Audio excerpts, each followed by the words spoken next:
തിരുനാവായ പഞ്ചായത്തിന്റെ 2026-27 വർഷത്തെ വാർഷിക ബജറ്റ് അവതരിപ്പിച്ചു. 42,49,28,285 രൂപ ചെലവ് പ്രതീക്ഷിക്കുന്ന ബജറ്റാണ് പാസാക്കിയത്. ഉപാധ്യക്ഷ ഹന്നത്ത് ഇടശ്ശേരിയാണ് ബജറ്റ് അവതരിപ്പിച്ചത്.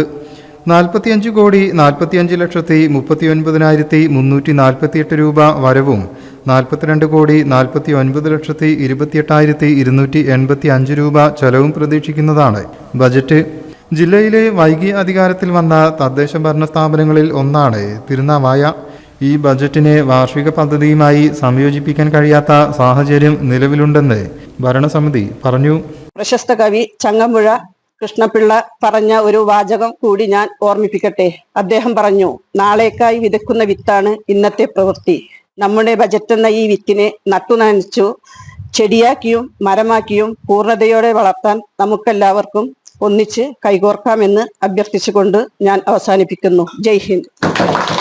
ഭവന നിർമ്മാണത്തിന് 2 കോടി, ഭവന പുനരുദ്ധാരണത്തിന് 60 ലക്ഷം, കാർഷിക മേഖലയിലെ പദ്ധതികൾക്കായി 1,09,86,000, വിദ്യാഭ്യാസ രംഗത്തിന് 44 ലക്ഷം, ഭിന്നശേഷിക്കാരുടെ സമഗ്ര ക്ഷേമ പദ്ധതികൾക്കായി 1,15,35,000, അംഗൻവാടി പോഷകാഹാര പദ്ധതികൾക്കായി 65 ലക്ഷം, കുട്ടികളുടെയും വയോജനങ്ങളുടെയും ക്ഷേമ പ്രവർത്തനങ്ങൾക്കായി 73,12,850, വനിതാ വികസന പദ്ധതികൾക്കായി 56,25,700 രൂപ, പശ്ചാത്തല മേഖലയ്ക്കായി 3,15,28,000, ആരോഗ്യ മേഖലയിലെ പദ്ധതികൾക്കായി 2,18,25,000 എന്നിങ്ങനെ പോകുന്നു.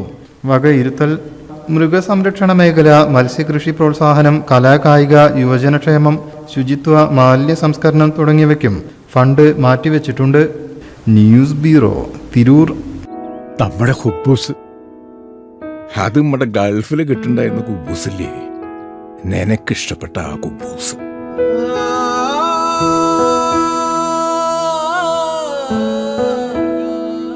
പ്രവാസികൾക്ക് മാത്രല്ല, ഇപ്പൊ നാട്ടിൽ എല്ലാവർക്കും അൽദാൻ കുബൂസ് മാത്രം മതി. അൽദാൻ കുബൂസ് ഇപ്പൊ ന്യൂ ജനറേഷന്റെ ഇഷ്ട കുബുവല്ലേ.